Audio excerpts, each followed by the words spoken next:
en las tierras donde el Nilo dibuja la vida y la muerte, donde las pirámides desafían al tiempo y los dioses susurran entre las dunas, la historia ha sido escrita bajo los nombres de grandes faraones.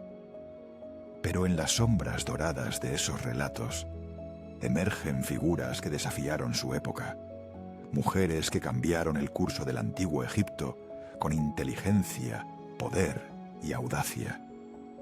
Ellas caminaron por salones de piedra y desiertos infinitos, enfrentando intrigas, liderando ejércitos o transformando religiones.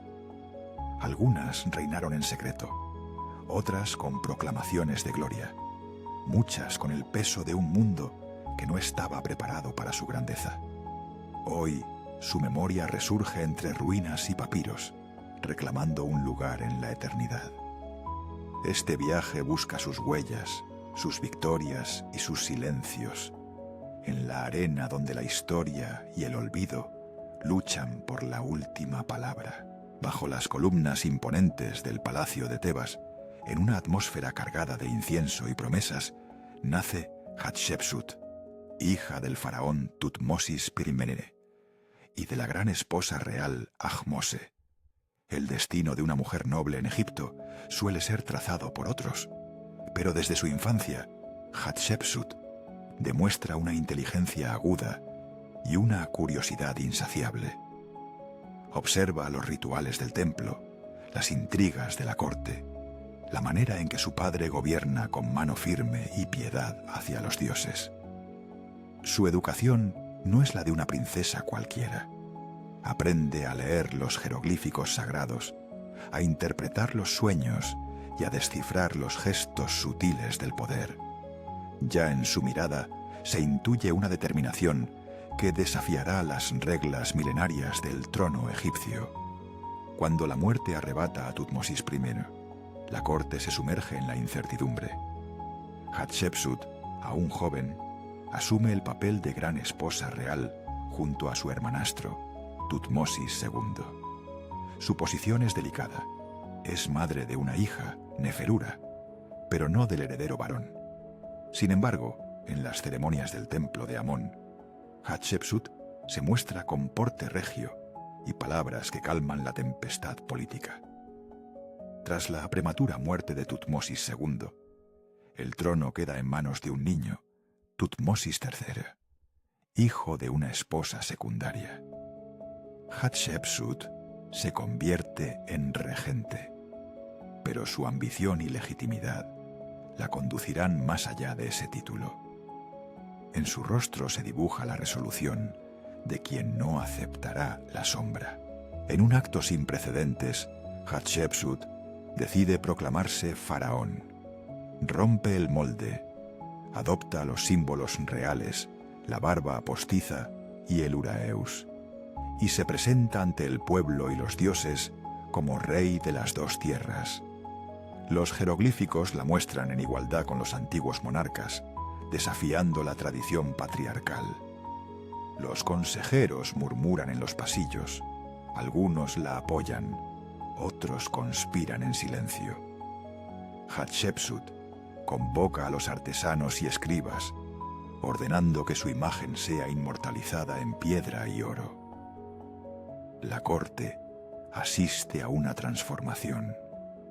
La regente se convierte en faraón y Egipto en testigo de una osadía única. Como faraón, Hatshepsut ordena la construcción de una obra monumental, su templo funerario en Deir el-Bahari, a la orilla occidental del Nilo. Es un proyecto sin igual, fundido en la roca y rodeado de terrazas imponentes. Bajo la dirección de su arquitecto Senenmut, el templo se convierte en símbolo de su ambición y devoción a Amón. Mientras los obreros trabajan bajo el sol abrasador, Hatshepsut supervisa el avance, consciente de que cada columna y relieve es testimonio de su legitimidad. El pueblo asiste a festivales en su honor y las ofrendas se multiplican. El templo se eleva como un desafío a la eternidad, y a quienes dudaron de su derecho a gobernar. Bajo el reinado de Hatshepsut, Egipto experimenta una era de paz y prosperidad. La faraona decide reanudar una hazaña legendaria: la expedición a Punt, la misteriosa tierra del incienso y la mirra. Organiza una flota de barcos, liderada por sus mejores capitanes, y envía emisarios a negociar con los gobernantes de Punt. El regreso está colmado de riquezas, animales exóticos y plantas sagradas. Los muros de su templo narran la epopeya como una victoria diplomática y comercial. Hatshepsut no solo busca gloria, sino asegurar abundancia para su pueblo y el favor eterno de los dioses. La expedición a Punt se convierte en uno de los grandes hitos de su reinado. Hatshepsut refuerza su poder, vinculándose estrechamente al dios Amón. Se proclama hija de Amón, y los sacerdotes legitiman su reinado con rituales y mitos que la sitúan como elegida divina. La reina faraón financia ampliaciones del templo de Karnak, dona estatuas colosales y multiplica las ofrendas.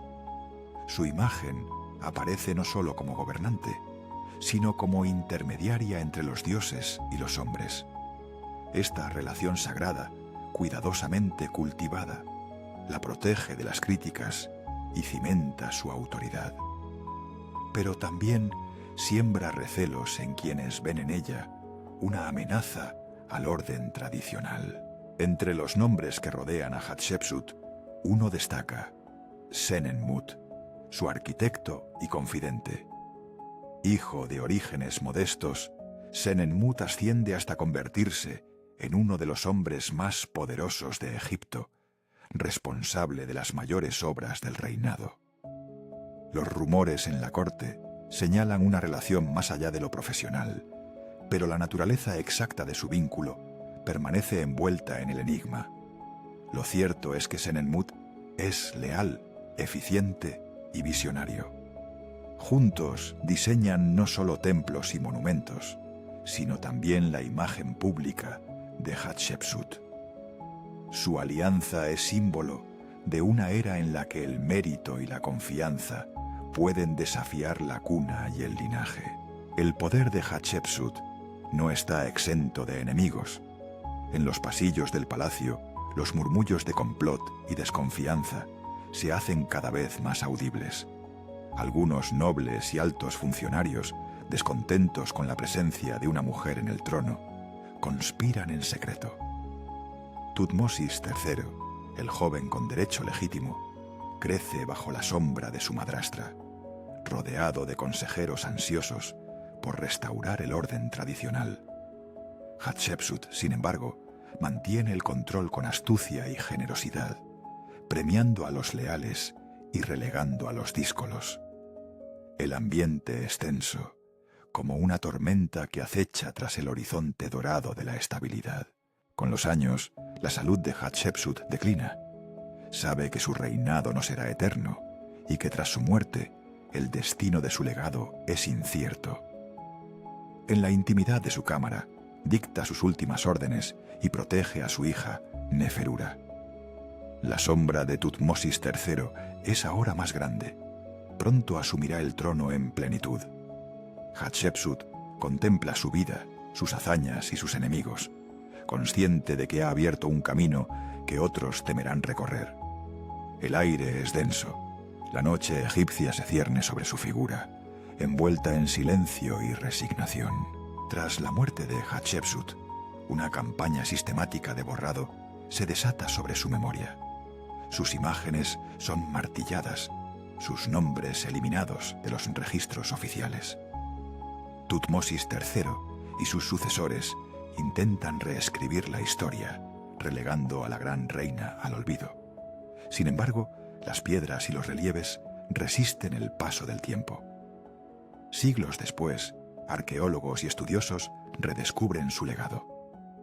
La reina que desafió las reglas vuelve a emerger, envuelta en misterio y admiración. Su historia, fragmentada y reconstruida, se convierte en símbolo de resistencia y ambición sin igual. Hatshepsut La mujer que se atrevió a reinar como faraón fue condenada al silencio por siglos. ¿Qué otras reinas y madres del Nilo han sido relegadas a la penumbra de la historia, esperando a ser redescubiertas? Cleopatra Septne nace en el corazón de Alejandría, la perla del Mediterráneo, hija de la dinastía tolemaica. Su infancia transcurre entre columnas de mármol, bibliotecas infinitas y el bullicio políglota de una ciudad cosmopolita. Desde niña, destaca por su inteligencia y su dominio de lenguas extranjeras. Aprende a hablar egipcio, griego, latín y otros idiomas, lo que la distingue de sus antecesores. A su alrededor, la corte es un hervidero de intrigas, alianzas efímeras y peligros velados. Cleopatra observa, aprende, y desde su niñez comprende que su destino no será el de una princesa pasiva. En las aulas del palacio, entre papiros y filosofías, se forja una mente capaz de enfrentarse a imperios. La muerte de Ptolomeo XII deja el trono egipcio sumido en el caos. Cleopatra, con apenas 18 años, debe compartir el poder con su hermano menor, Ptolomeo XIII. La tensión entre ambos hermanos crece rápidamente, alimentada por consejeros ambiciosos y el temor a la intervención romana. Cleopatra es desterrada de la corte y huye al desierto, pero no se resigna a la derrota. Desde allí, urde alianzas y busca apoyos entre los pueblos fronterizos. La lucha por el trono se convierte en una partida de ajedrez, donde cada movimiento puede sellar su destino. En medio de la guerra civil, Cleopatra juega su carta más audaz. Se introduce en el palacio enrollada en una alfombra, presentada ante Julio César. El general romano, sorprendido por su ingenio, queda fascinado por su carisma y determinación. La alianza entre ambos cambia el rumbo de la historia. Cleopatra recupera el trono y Egipto se convierte en un actor crucial en la política internacional. La reina y el conquistador comparten días de pasión y estrategia, mientras la ciudad late bajo las conspiraciones y promesas de un futuro incierto. Con la protección de César, Cleopatra gobierna con renovada autoridad. Organiza fastuosas celebraciones, recorre el Nilo en una barca dorada y se presenta ante su pueblo como la reencarnación de Isis.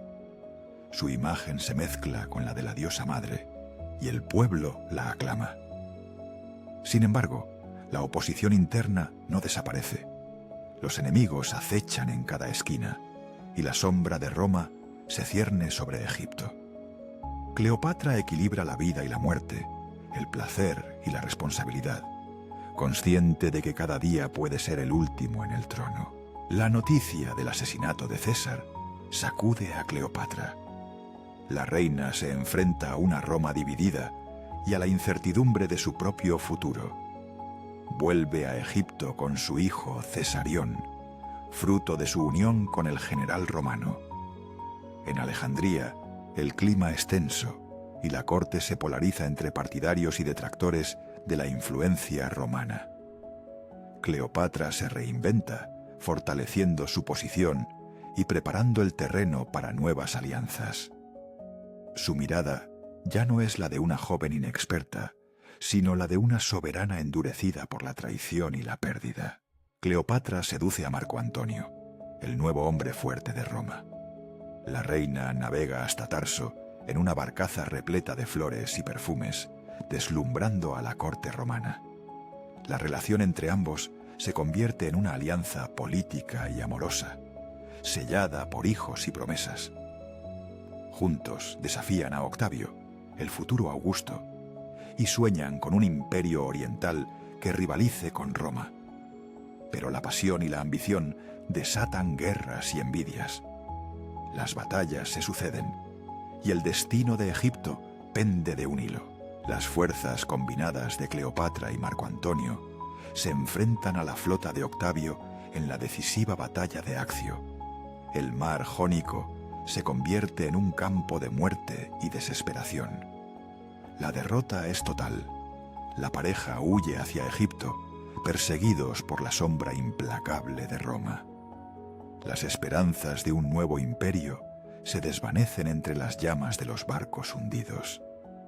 Cleopatra contempla la ruina de sus sueños y el inminente final de su dinastía. Alejandría cae bajo el asedio de las tropas de Octavio. Cleopatra se refugia en el mausoleo real, rodeada de fieles y tesoros. La ciudad, otrora símbolo de cultura y poder, se convierte en escenario de desesperación y ruina. La reina recibe noticias de la muerte de Marco Antonio y comprende que el final está cerca. Decide escribir su propio destino, negándose a desfilar como trofeo en el triunfo romano. La atmósfera es densa, cargada de resignación y desafío. Cleopatra elige enfrentar la muerte en sus propios términos. Según la leyenda, recurre a la mordedura de un áspid, símbolo de la realeza y del renacimiento. Su muerte marca el fin de la dinastía tolemaica y el comienzo del dominio romano en Egipto. Los sirvientes la encuentran serena, vestida con sus galas más hermosas, rodeada de oro y perfumes. En su última mirada hay desafío y tristeza. Sabe que su historia será contada por sus vencedores. Pero en el silencio del mausoleo, su leyenda comienza a crecer. Tras su muerte, Cleopatra se convierte en mito. Poetas, historiadores y artistas la reinventan una y otra vez, ora como seductora fatal, ora como reina sabia. Su imagen se difumina entre la realidad y la leyenda, víctima de la propaganda romana y de la fascinación de Occidente. Sin embargo, bajo las capas de ficción, permanece la huella de una mujer que luchó por su país, su linaje y su libertad. Su nombre resurge con cada generación, desafiando el olvido y reclamando su lugar entre los grandes líderes de la historia. Cleopatra Septne, la última reina del Nilo, se niega a desaparecer del imaginario humano. Su muerte selló el fin de una era, pero ¿qué otras mujeres compartieron el trono sin que su historia alcanzara la misma fama? El origen de Nefertiti es un misterio envuelto en leyenda. Algunos creen que nació en la corte egipcia, otros que provino de tierras extranjeras. Lo cierto es que, desde su llegada al palacio, su belleza y carisma deslumbran a todos. La joven Nefertiti es elegida como esposa principal de Amenhotep IV, un príncipe inquieto, fascinado por la espiritualidad y el arte.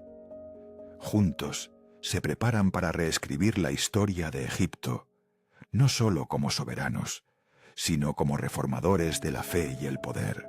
Nefertiti y Amenhotep IV, que pronto cambiará su nombre a Akenatón, inician una revolución religiosa.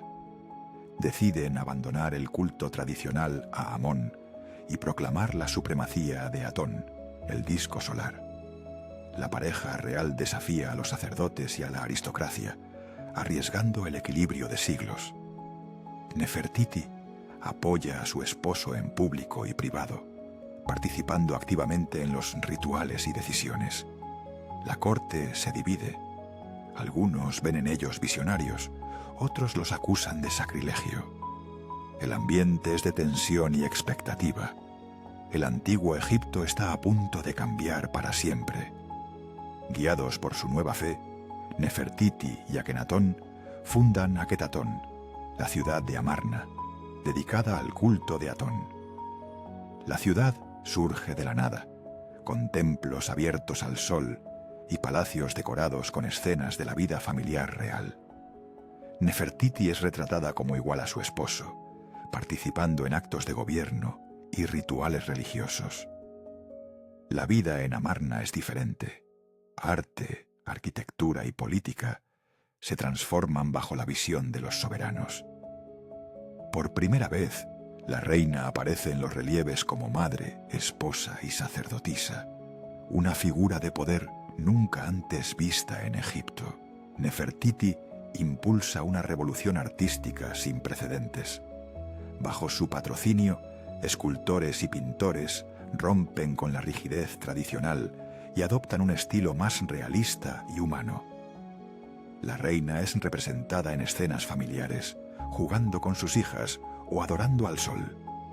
El famoso busto de Nefertiti, tallado con delicadeza, captura un ideal de belleza y serenidad que trasciende los siglos. El arte de Amarna refleja la visión de una sociedad nueva, donde la familia real es el eje del universo y la luz del sol es la fuente de toda vida. Pese al esplendor de la ciudad y el arte, la revolución religiosa de Nefertiti y Akenatón enfrenta creciente resistencia. Los viejos sacerdotes de Amón conspiran en la sombra, mientras el pueblo sufre las consecuencias de una economía inestable. En privado, Nefertiti reflexiona sobre el precio del cambio. ¿Ha valido la pena desafiar siglos de tradición?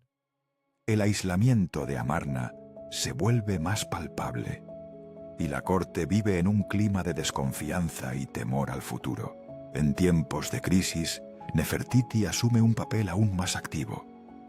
Es representada en relieves luchando contra los enemigos de la fe, portando armas y dirigiendo tropas.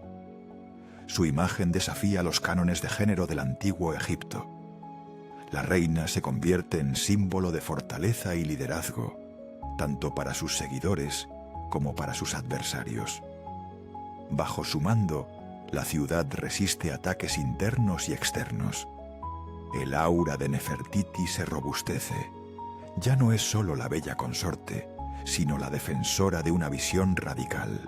De forma repentina, Nefertiti desaparece de los registros históricos. Las teorías abundan.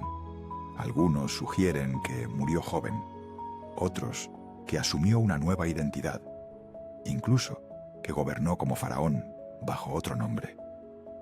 La ausencia de su imagen en los últimos relieves genera un misterio que aún intriga a egiptólogos y amantes de la historia. Los templos de Amarna caen en el abandono, y la reina, que fue el rostro y el alma de una era, se desvanece en las arenas del tiempo. Las hijas de Nefertiti crecen bajo la sombra de su madre. Algunas se casan con futuros faraones, otras mueren jóvenes. La dinastía de Amarna, marcada por el cambio y la herejía, se tambalea tras la desaparición de su reina. Sin embargo, la influencia de Nefertiti perdura. Su visión del arte y la religión deja huellas profundas en la cultura egipcia. Las princesas, aunque menos recordadas, mantienen viva la llama de una revolución que desafió a dioses y hombres. Tras la muerte de Akenatón, la ciudad de Amarna es abandonada. Los antiguos cultos regresan con fuerza y los sacerdotes de Amón restauran su poder. Los templos y palacios de la ciudad solar son saqueados y destruidos. El recuerdo de Nefertiti y de su revolución es perseguido y condenado. Sin embargo, bajo las ruinas, el arte y las ideas de la reina sobreviven, esperando a ser redescubiertos siglos después. Siglos después, arqueólogos y exploradores desentierran los restos de Amarna. El busto de Nefertiti, hallado en 1912, se convierte en ícono mundial de belleza y misterio. Su imagen recorre museos y libros, inspirando a generaciones, pero más allá de la hermosura, los estudiosos empiezan a valorar su papel como líder, reformadora y símbolo de una época de audacia y transformación. Nefertiti, la reina olvidada, renace como leyenda y enigma. Nefertiti, la reina de la luz y el misterio, desapareció sin dejar rastro claro. Su legado desafía a la oscuridad, recordándonos cuántas voces femeninas fueron silenciadas en el antiguo Egipto.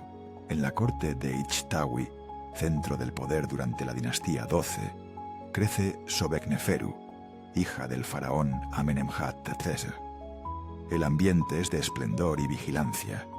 Los príncipes y princesas reciben educación en literatura, matemáticas y rituales sagrados. Pero Sobekneferu destaca. Su mente ágil y su temple decidido no pasan desapercibidos. Observa la política palaciega con un realismo poco común en una princesa. Desde niña comprende que la estabilidad del reino depende tanto de los dioses como de la astucia humana. Su destino, sin embargo, parece atado a las sombras de los hombres que gobiernan. La muerte de Amenemhat III sume al reino en el desconcierto. Su sucesor, Amenemhat IV, gobierna poco tiempo antes de desaparecer en circunstancias misteriosas. La corte entra en crisis y las facciones rivales buscan imponer a sus candidatos. Sobekneferu, hermana del faraón difunto, observa el caos con frialdad. Sabe que la dinastía está en peligro de extinción. A pesar de la oposición, comienza a reunir apoyos entre los altos funcionarios y los sacerdotes. Su determinación la lleva a considerar lo impensable: tomar el trono ella misma. En un acto sin precedentes, Sobekneferu se autoproclama faraón. Asume los títulos y atributos masculinos, pero no oculta su feminidad. Elige el nombre de Sobek, dios cocodrilo, como símbolo de fuerza y legitimidad. En el templo de Fayum, los sacerdotes la coronan ante el pueblo. La ceremonia es solemne y revolucionaria. Una mujer, por primera vez en la historia de Egipto, se sienta en el trono sin disimulo. El pueblo observa, dividido entre la admiración y la inquietud ante lo desconocido. Los primeros meses del reinado de Sobekneferu son una batalla constante.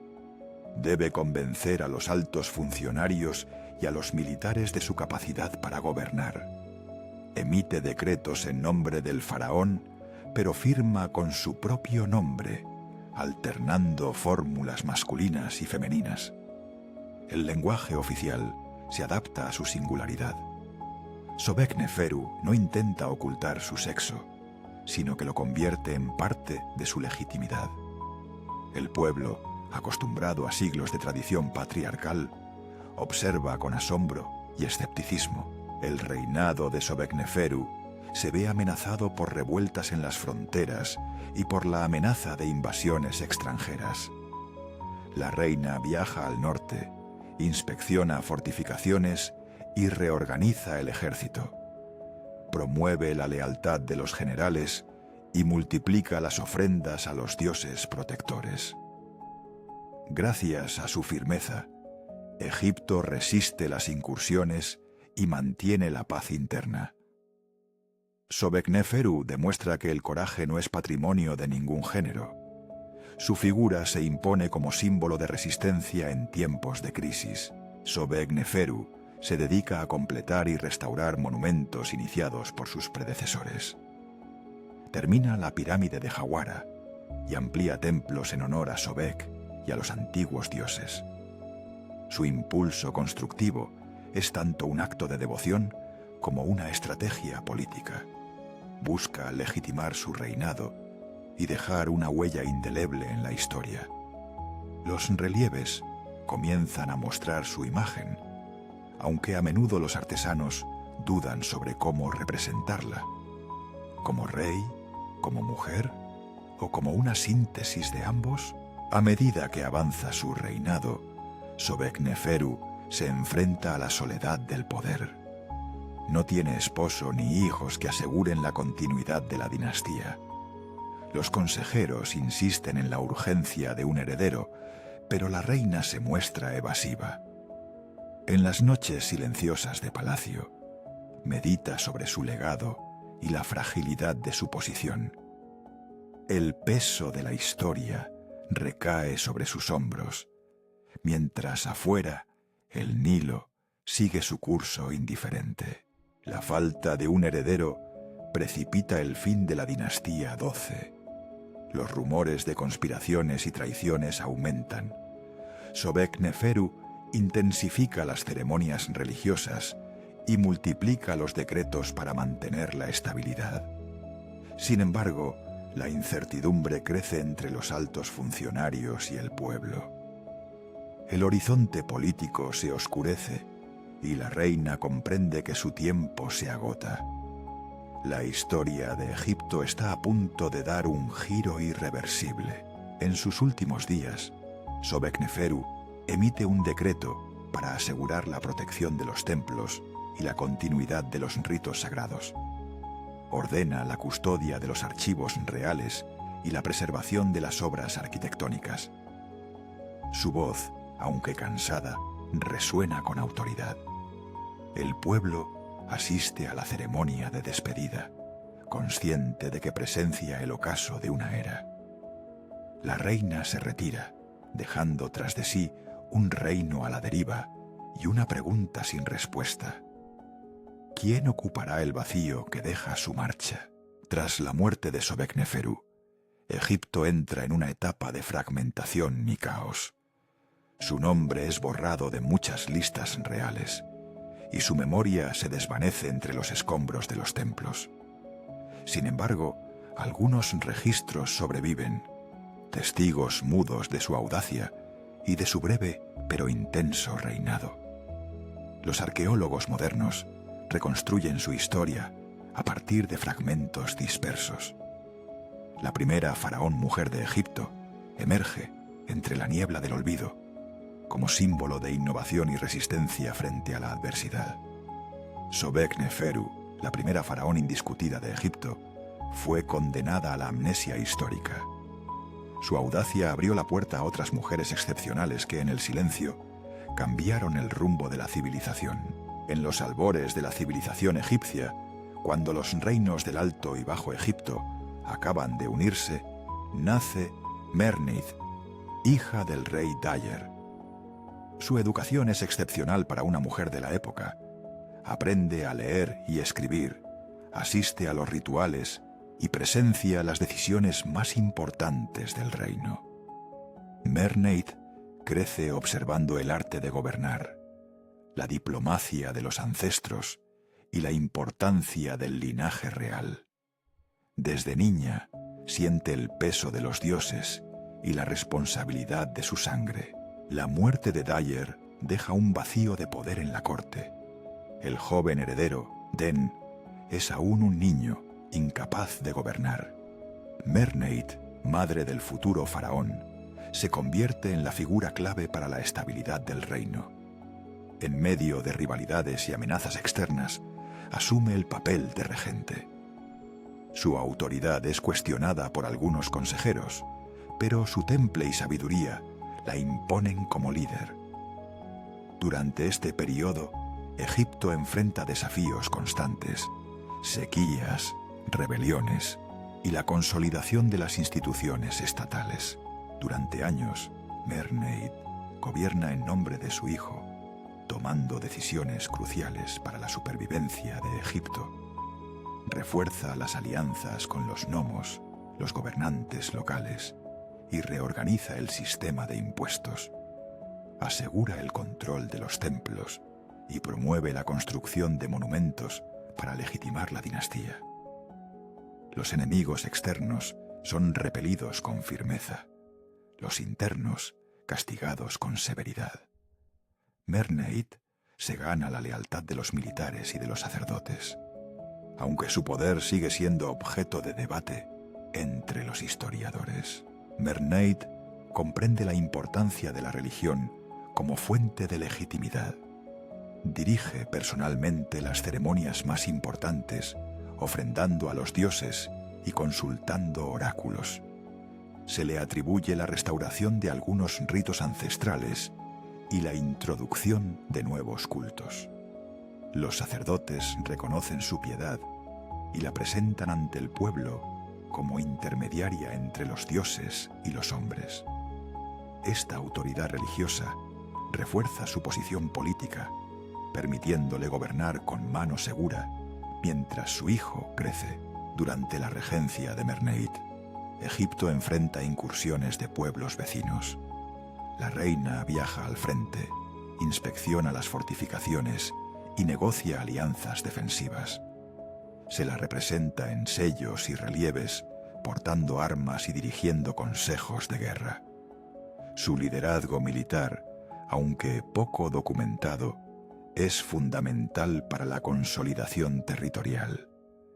Bajo su mando, Egipto mantiene su unidad y expande su influencia más allá de las fronteras tradicionales. Con el paso de los años, Den alcanza la mayoría de edad y Merneith le cede gradualmente el poder.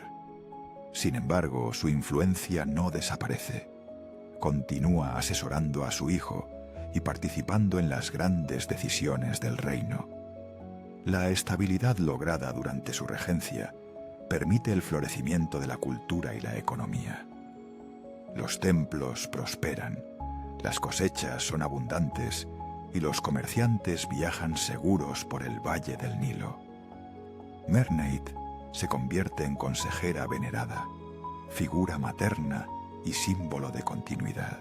La figura de Merneith permanece envuelta en misterio. Algunos registros la mencionan como Madre del Rey. Otros le otorgan el título de Faraón. Su nombre aparece en listas reales, pero a menudo acompañado de signos ambiguos. Los arqueólogos debaten si realmente fue considerada una monarca en pleno derecho. Lo cierto es que su tumba, situada en la necrópolis real de Abidos, es tan monumental como la de los reyes. Sus símbolos y ofrendas sugieren un estatus excepcional para una mujer en aquellos tiempos. La tumba de Merneith es construida con una magnificencia reservada a los faraones. Los arqueólogos descubren que está rodeada de tumbas subsidiarias, ofrendas y estelas inscritas con su nombre. Este privilegio, reservado habitualmente a los reyes, alimenta la hipótesis de que Merneith fue reconocida como soberana. En las paredes, inscripciones y símbolos la muestran como mediadora entre el mundo de los vivos y los muertos. La reina entra en la eternidad, acompañada de su linaje y de su pueblo. Con el paso de los siglos, la figura de Merneith cae en el olvido. Las guerras y los desastres naturales borran muchos registros. Su tumba es saqueada y los templos dedicados a su memoria se derrumban. Sin embargo, en las tradiciones orales y los mitos locales, pervive la leyenda de una reina sabia y justa. Solo el trabajo incansable de los egiptólogos modernos permite reconstruir, poco a poco, la historia de Merneith y su legado silencioso. En el siglo XX, las excavaciones en Abidos revelan la verdadera magnitud de la tumba de Merneith. Los hallazgos confirman su estatus excepcional y su posible reinado como soberana. Los investigadores reconstruyen su historia a partir de fragmentos dispersos, sellos, estelas e inscripciones. Merneith, la reina olvidada, resurge como pionera en la larga historia de las mujeres gobernantes de Egipto. Su nombre, antes perdido, vuelve a resonar en los pasillos de los museos y en los libros de historia. Merneith, la madre y posible faraón de la primera dinastía, desafió las reglas en los albores de Egipto. Su historia, rescatada del polvo, inspira la búsqueda de otras figuras femeninas ocultas en la noche de los tiempos. En las orillas del Nilo, entre templos desmoronados y papiros desvaídos, la memoria de estas mujeres influyentes resiste el paso de los siglos. Hatshepsut, Cleopatra Sabne, Nefertiti, Sobekneferu y Merneith desafiaron el orden establecido, gobernaron con sabiduría y coraje y abrieron caminos que la historia a menudo intentó borrar. Sus vidas, cruzadas por la ambición, el amor, la fe y la adversidad, nos enseñan que el poder no tiene género y que la grandeza puede surgir en los lugares más inesperados. Redescubrir sus huellas es un acto de justicia y asombro. Egipto, tierra de enigmas y maravillas, guarda aún muchos nombres silenciados en la arena. El viaje apenas comienza. En cada rincón del pasado aguardan más voces y más historias por descubrir.